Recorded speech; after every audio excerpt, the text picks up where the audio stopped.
Fenomena yang terjadi di wilayah Sabah belakangan ini menjadi sorotan yang cukup menarik perhatian publik, khususnya di kawasan Asia Tenggara.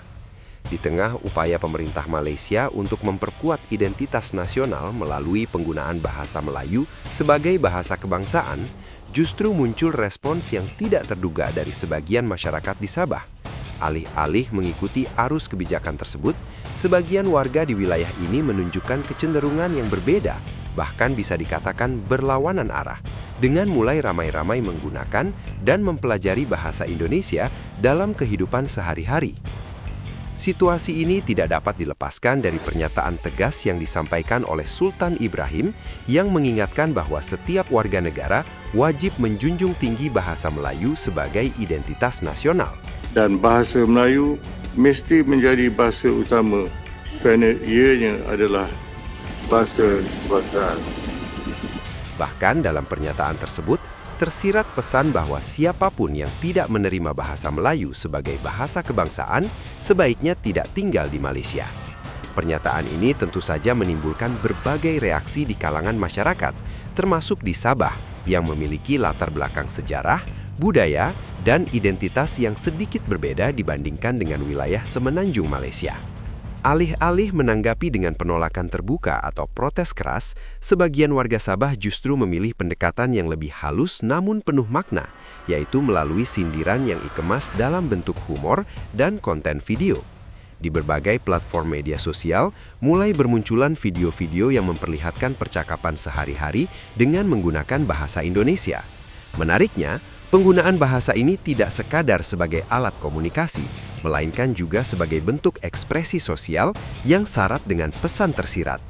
Dalam beberapa video yang beredar, terlihat bagaimana warga Sabah dengan santai mengganti istilah-istilah dalam bahasa Melayu dengan padanan kata dalam bahasa Indonesia. Misalnya kata sudut diganti dengan sendok, atau ungkapan tidak cantik diganti dengan jelek. Pergantian ini memang terdengar sederhana, namun dalam konteks sosial, hal tersebut mencerminkan adanya preferensi linguistik yang mulai bergeser. Bahkan dalam beberapa adegan, terdapat unsur komedi yang cukup kuat, seperti adegan simbolik di mana seseorang digampar ketika menggunakan bahasa semenanjung. Tentu saja adegan ini bukan dimaksudkan sebagai kekerasan nyata, melainkan sebagai bentuk satire yang mengkritik situasi secara tidak langsung.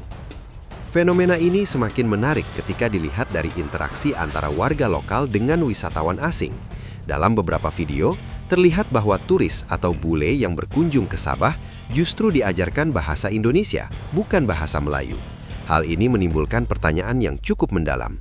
Mengapa bahasa Indonesia yang dipilih sebagai medium komunikasi dengan orang luar, padahal secara resmi bahasa Melayu adalah bahasa nasional Malaysia?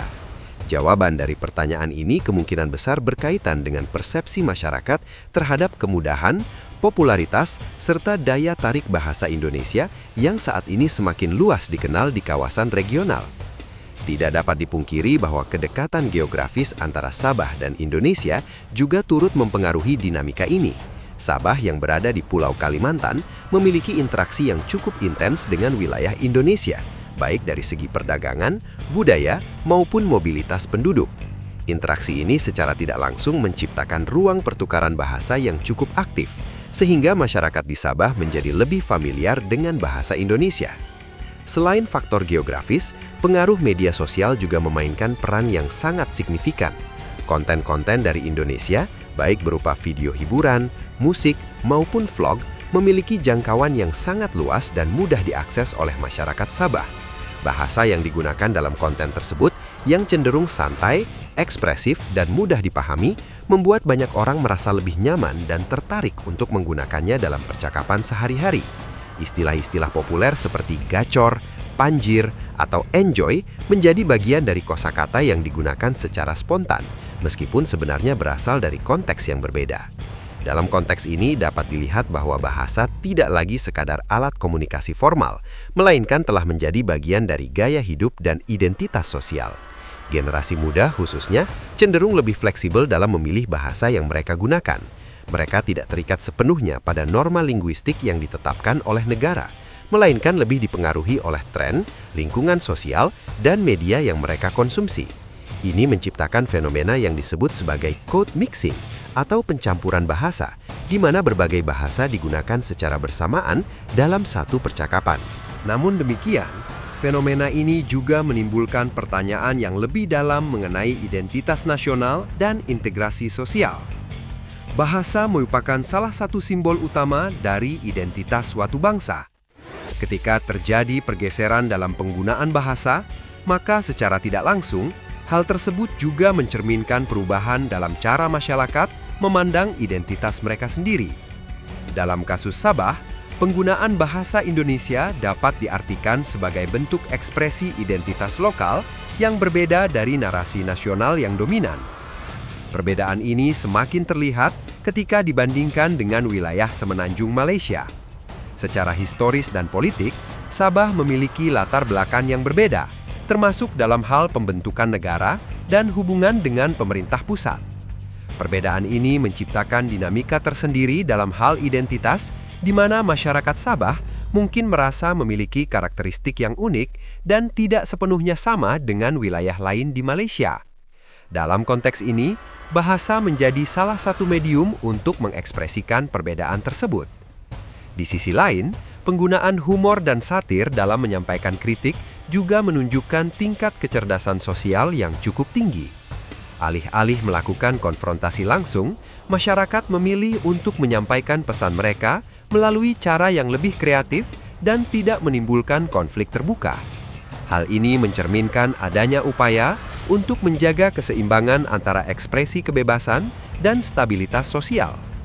Fenomena ini juga membuka diskusi yang lebih luas mengenai efektivitas kebijakan bahasa dalam era globalisasi. Di satu sisi, negara memiliki kepentingan untuk menjaga dan memperkuat identitas nasional melalui bahasa. Namun di sisi lain, masyarakat hidup dalam lingkungan yang semakin terbuka dan terhubung, di mana pengaruh luar tidak dapat dihindari. Dalam kondisi seperti ini, pendekatan yang terlalu kaku dalam mengatur bahasa justru berpotensi menimbulkan resistensi. Lebih jauh lagi, fenomena di Sabah ini dapat dilihat sebagai bagian dari tren global yang lebih besar, di mana batas-batas linguistik semakin kabur. Bahasa tidak lagi dipandang sebagai sesuatu yang statis, melainkan sebagai entitas yang dinamis dan terus berkembang. Interaksi antar budaya, mobilitas manusia, serta perkembangan teknologi komunikasi telah menciptakan kondisi di mana bahasa dapat dengan mudah berpindah, beradaptasi, dan bahkan bertransformasi. Dalam konteks Asia Tenggara, bahasa Indonesia memang memiliki posisi yang cukup unik. Dengan jumlah penutur yang besar dan penyebaran konten yang luas, bahasa ini memiliki daya tarik tersendiri.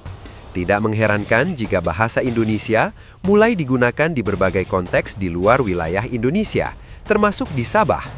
Namun demikian, hal ini tidak serta-merta berarti bahwa bahasa Melayu kehilangan relevansinya, melainkan menunjukkan adanya diversifikasi dalam praktik berbahasa. Pada akhirnya, fenomena ini mengingatkan kita bahwa bahasa adalah cerminan dari dinamika sosial yang lebih luas. Apa yang terjadi di Sabah bukan sekadar tentang pilihan kata atau gaya bicara, melainkan tentang bagaimana masyarakat merespons perubahan, menegosiasikan identitas, dan mengekspresikan diri dalam konteks yang terus berkembang. Bahasa menjadi medium yang tidak hanya menyampaikan pesan, tetapi juga membentuk makna dan realitas sosial. Dengan demikian, apa yang terlihat sebagai tren sederhana di media sosial sebenarnya memiliki implikasi yang cukup kompleks. Di balik humor, candaan, dan percakapan ringan, terdapat lapisan makna yang mencerminkan hubungan antara individu, masyarakat, dan negara. Fenomena ini menjadi pengingat bahwa dalam dunia yang semakin terhubung, identitas tidak lagi bersifat tunggal, melainkan terdiri dari berbagai elemen yang saling berinteraksi dan mempengaruhi satu sama lain. Apakah fenomena ini akan terus berkembang atau hanya bersifat sementara, tentu masih menjadi pertanyaan terbuka. Namun yang jelas, apa yang terjadi di Sabah saat ini memberikan gambaran yang menarik tentang bagaimana bahasa dapat menjadi arena di mana berbagai kepentingan, identitas, dan ekspresi bertemu. Dalam konteks ini, penting bagi semua pihak untuk melihat fenomena ini dengan perspektif yang lebih luas dan tidak semata-mata sebagai bentuk penyimpangan, melainkan sebagai bagian dari dinamika sosial yang wajar dalam masyarakat yang terus berubah.